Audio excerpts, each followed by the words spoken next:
Children, online classes class 8 subject Hindi व्याकरण पाठ 2 वर्ण विचार। देखिए कल मैं आपका पार्ट 1 पढ़ाई थी, आज आपका मैं सेकंड लेसन पढ़ाने जा रही हूँ। उसमें क्या है, आपके वर्ण विचार हैं। तो देखिए वर्ण क्या कहलाता है, मौखिक भाषा में जिसे ध्वनि कहते हैं, इसको वर्ण को हम मौखिक भाषा में क्या कहते हैं, ध्वनि कहते हैं। और लिखित भाषा में वही ध्वनि जो होती है हमारी वर्ण कहलाती है, उसको मौखिक भाषा में हम क्या कहते हैं, ध्वनि कहते हैं, और लिखित भाषा में उसी को हम क्या कहते हैं, वर्ण कहलाते हैं। लिखित भाषा की उस छोटी से छोटी मूल ध्वनि को वर्ण कहते हैं जिसके खंड ना किए जा सकें, यानी जिसको और भागों में बांटा ना जा सके, उसे हम क्या कहते हैं, उसको हम वर्ण कहते हैं। जिसके वर्ण भाषा की सबसे छोटी इकाई होती है। हिंदी में 52 यानी 52 वर्ण है, जिसकी सहायता से अनेक शब्दों का निर्माण होता है। आ, ई, उ, ए, धा, चा या हा आदि वर्ण हैं। वर्णों की 3 विशेषताएं होती हैं। फर्स्ट क्या इसकी विशेषताएं होती हैं, इनके टुकड़े नहीं हो सकते हैं, ये भाषा की सबसे छोटी इकाई है, और वर्णों के मेल से शब्द बनते हैं। वर्णमाला शब्द वर्णधन माला से मिलकर बना है, जिसका अर्थ है वर्णों का समूह। जिस तरह हम अपना माला बनाते हैं एक एक फूलों से पिरोकर, उसी तरह हम एक एक वर्णों से इकट्ठा कर कर क्या बनाते हैं, अपना वर्णमाला बनाते हैं। किसी भाषा में जितने वर्णों का प्रयोग होता है उन सबको एक निश्चित क्रम व्यवस्था में मिलाने पर वर्णमाला बनती है। देखिए हिंदी की वर्णमाला, तो हिंदी के वर्णमाला में क्या क्या आता है आपका, देखिए स्वर, व्यंजन, अयोगवाह, अतिरिक्त वर्ण और संयुक्त व्यंजन, ये शब्द मिलके क्या होते हैं, वर्णमाला बनाते हैं। और इसमें हिंदी में कितने वर्ण अभी बताया गया, 52, उसी का हम लोग इसी का टोटल काउंटिंग करके यानी गिनती करके इसकी पूरी संख्या कितनी आती है, 52 वर्ण आते हैं। तो स्वर के कितने वर्ण आते हैं, 11 वर्ण आते हैं। तो स्वर में कौन कौन से वर्ण आते हैं, इसमें छोटा, बड़ा, ई, बड़ी, ऊ, बड़ा ऊ, री, ए, ओ, औ। और व्यंजन में काखा, गागा, अंगा, चाछा, जाजा, इये, टाठा, डाढ़ा, आड़ा, ताथा, दाधा, ना, पाफा, बाबा, मा, यारा, लावा, श्रा, हा। तो ये कितने व्यंजन हो गए, 32। आपके 11 स्वर हो गए और 33 यानी 33 व्यंजन हो गए। अयोग बा है आपका क्या कहलाता है, अंग और आहा कहलाता है। और जो आपके अतिरिक्त वर्ण होते हैं ढा और ड़ा, अड़ा होता है, तो ये 2 हो गए। और संयुक्त व्यंजन छात्रा, एग्जा, स्रा, ये आपके क्या हो गए, संयुक्त व्यंजन। तो ये 4 को टोटल करके कितने आपके वर्ण हो गए, 52 वर्ण हो गए। वर्णों के पार्ट यानी वर्णों के भाग, पार्ट्स ऑफ लेटर, वर्णों का उच्चारण ओठों से लेकर गले तक के भिन्न भिन्न अवयवों की सहायता से होता है। उच्चारण की दृष्टि से वर्णों को 2 भागों में बांटा गया है। तो इसको 2 भागों में डिवाइड हम लोग करते हैं, बांटते। फर्स्ट क्या है, स्वर, और सेकंड आपका व्यंजन। नेक्स्ट पेज आप देखिए,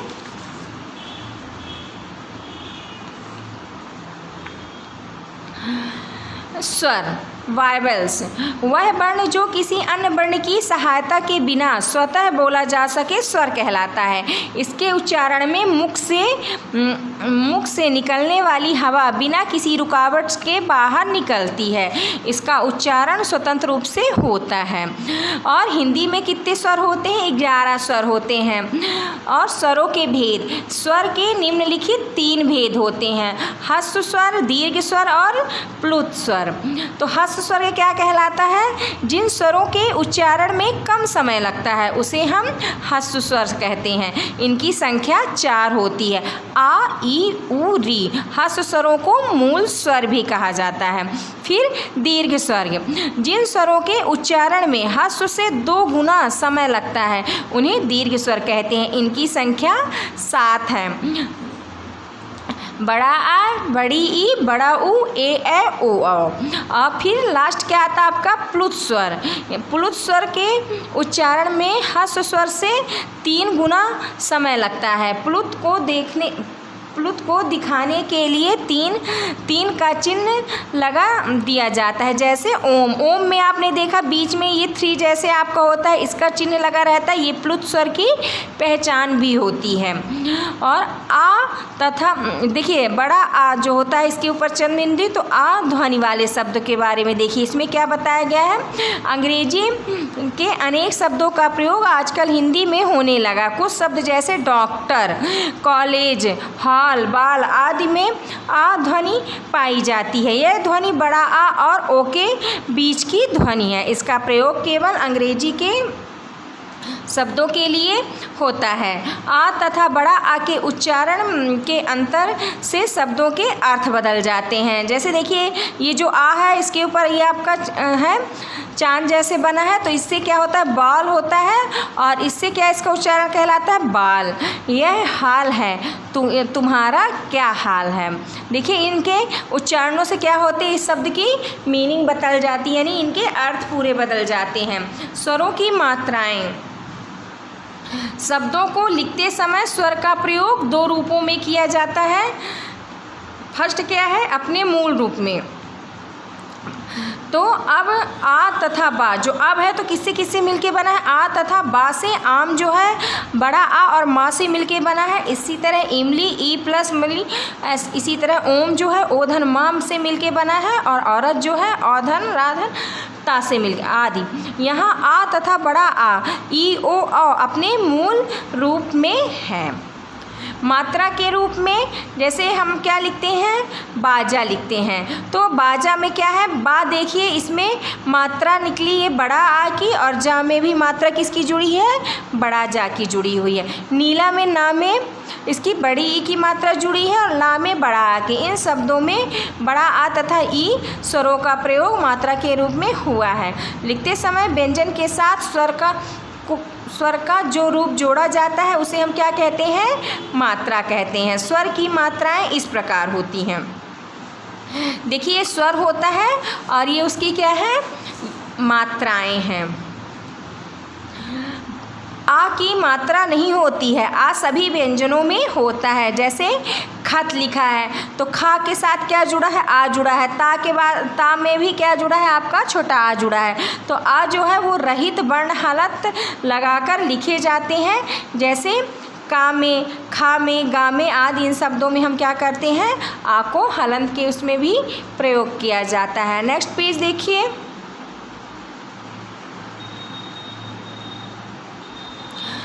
ऊ छोटा ऊ बड़ा ऊ की मात्राएं रा के साथ मध्य में लिखी जाती हैं। जैसे रुपया हो गया, रूप हो गया है। सा के साथ री की मात्रा जुड़ने में स्रा बन जाता है।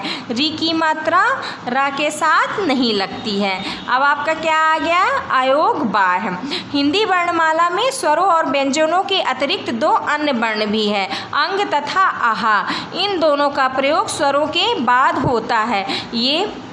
ये ना तो स्वरों की गणना में आते हैं और ना ही व्यंजनों में स्थान पाते हैं। स्वरों के साथ प्रयोग किए जाने के कारण ये व्यंजन भी नहीं बन पाते तथा स्वतंत्र रूप से प्रयोग न किए जाने के कारण इन्हें स्वर भी नहीं कहा जा सकता है। इसलिए इन्हें अयोगवाह कहते हैं। यानी अयोगवाह वो होते हैं जो ना आपके स्वर की श्रेणी में आते हैं और ना ही व्यंजन की श्रेणी में आते हैं।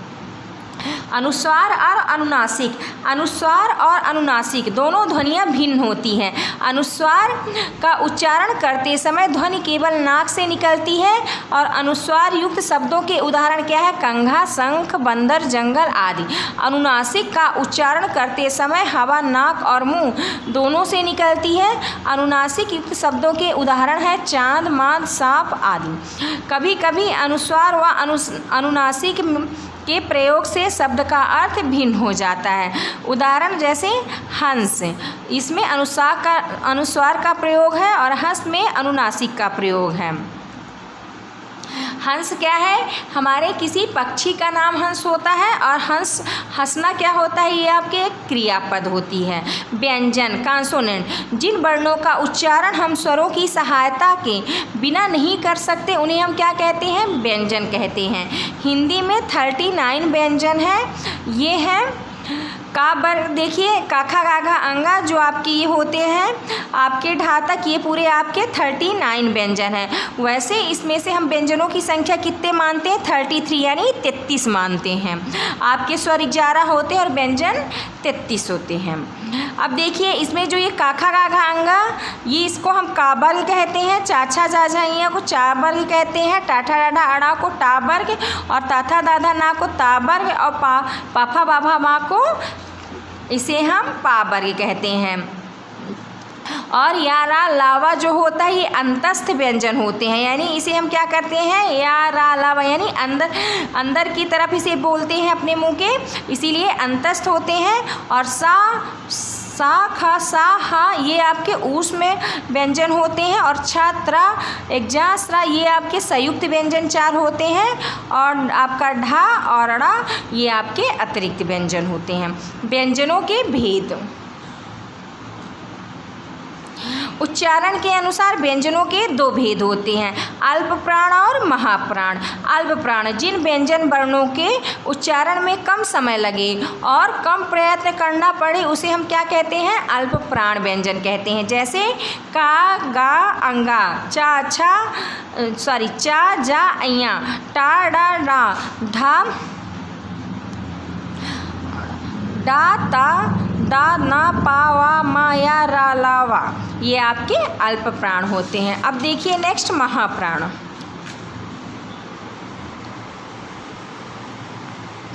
इसके उच्चारण में अधिक समय लगता है और अधिक प्रयत्न करना पड़ता है और श्वास वायु अधिक मात्रा में अधिक वेग से बाहर निकालनी पड़ती है। हा की ध्वनि अंत में सुनाई पड़ती है, जैसे खा घा छा झा ठा ढा था धा, फा भा सा खा हा। इन सबको ये सारे वर्ण क्या कहलाते हैं?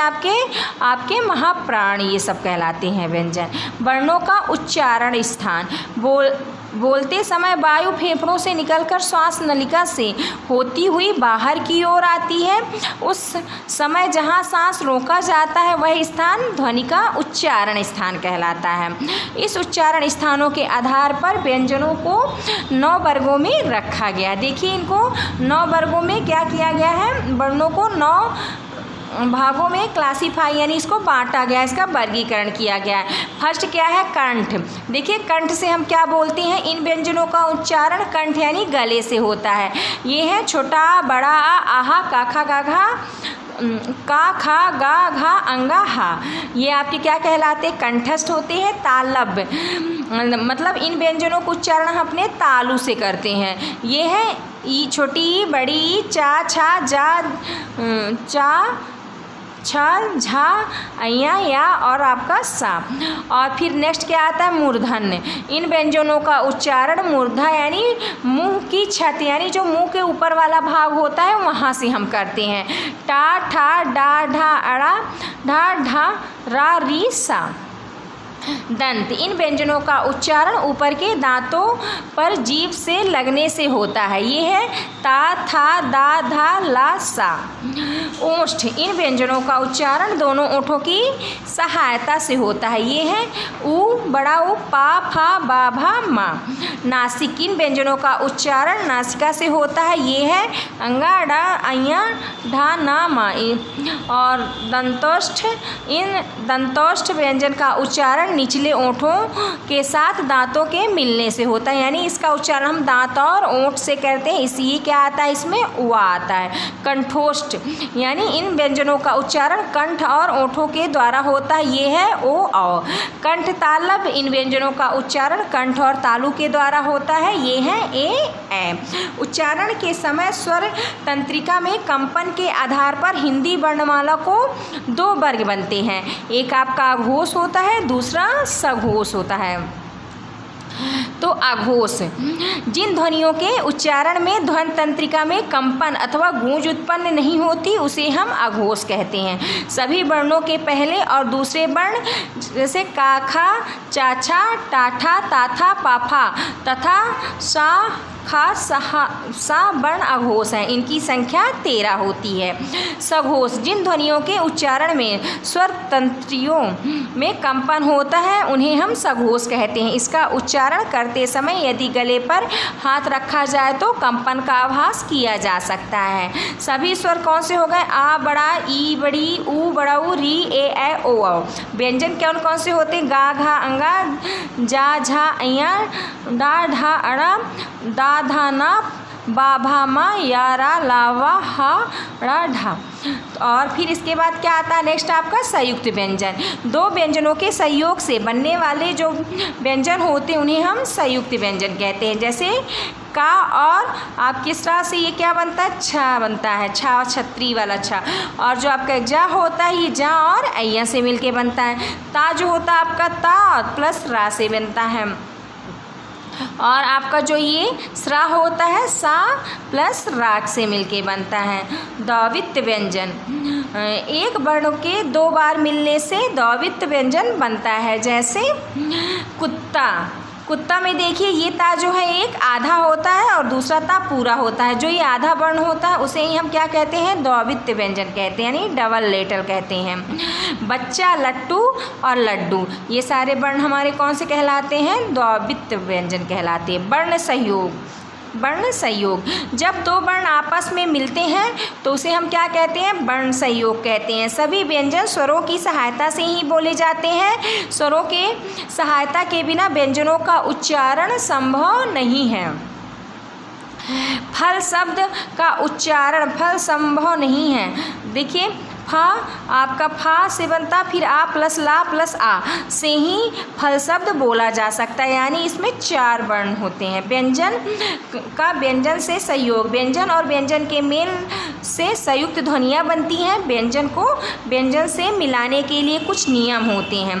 फर्स्ट क्या है? अधिकांश व्यंजनों के अंत में खड़ी रेखा होती है। पाई वाले व्यंजन हैं जैसे का, गा, घा, चा, जा, झा, या, डा, ता, था, धा, ना, पा, बा, भा, मा, या, रा, लावा, सा।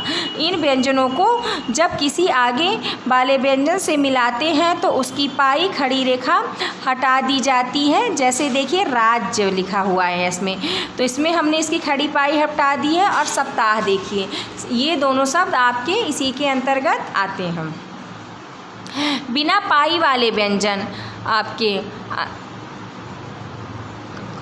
अंगा, छा, टा, ठा, डा, ढा, दा, हा जब दूसरे व्यंजन से मिलाए जाते हैं तब बिना पाई वाले व्यंजन में हलंत लगाकर दूसरा व्यंजन पूरा लिख दिया जाता है। जैसे टा धनठा है तो टट यानी भट्ठी हो गई।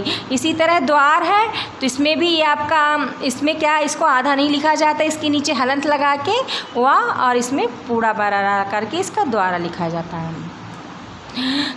का और फा का निम्न रूप बन जाता है। देखिए जैसे शक्ल है तो इसमें देखिए का क्या होता है? ये आधा हो जाता है। इसी तरह रफ्तार में फा भी आपका आधा हो गया।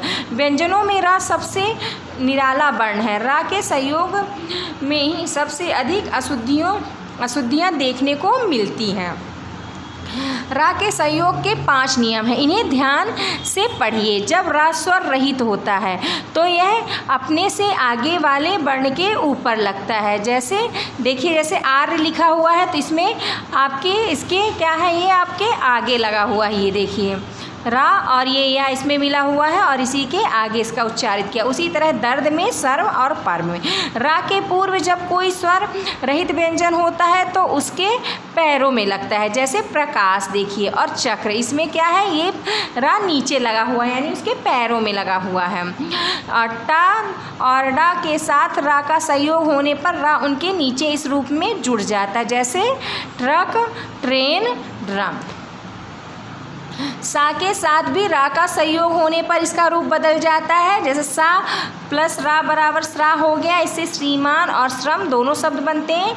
और सा तथा ता के साथ रा का संयोग होने पर भी इसका क्या होता है? वो इस प्रकार बनता है। देखिए स्रोत, सहर्ष, त्रुटि और त्रिशूल।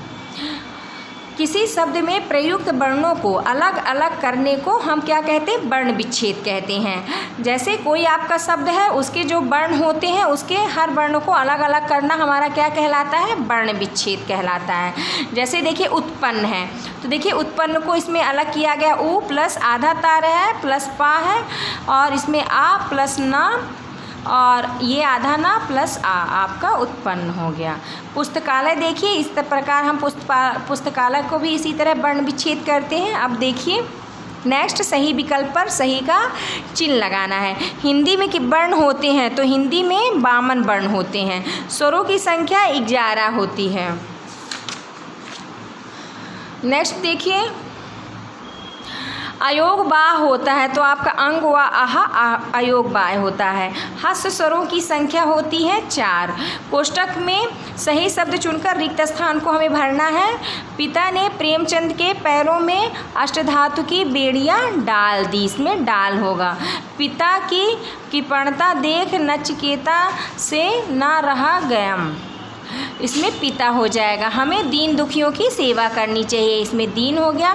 अमित के फेल होने से उसके ऊपर मुसीबतों का पहाड़ टूट पड़ा, इसमें क्या हो जाएगा? पड़ा। और हमें अब सही और गलत का चिन्ह लगाना है। सभी स्वर सघोष वर्ण के हैं, ये आपका सही है। सभी व्यंजन स्वरों की सहायता से बोले जाते हैं, ये भी सही है। का महाप्राण व्यंजन है, ये आपका गलत है। सा के साथ री की मात्रा जुड़ने पर स्रा बनता है, ये आपका सही है। विसर्ग का उच्चारण हा के मान होता है, ये आपका सही है। देखिए तालव्य से क्या बोला जाता है? चा छा ई बोला जाता है। दांत से ता था ला बोला जाता है। ओठ से ऊ पा और फा बोला जाता है। नासिक आपका अंग ना और मा होता है। तो आज आपका ये नेक्स्ट आपका लेसन यहीं पे ख़त्म होता है। प्रश्नों के उत्तर हम आपको इसके बता देंगे और इस आपको भेज भी देंगे। इसके अलावा हम नेक्स्ट डे आपका नेक्स्ट लेसन पढ़ाएंगे। आज के लिए इतना ही। Thank you.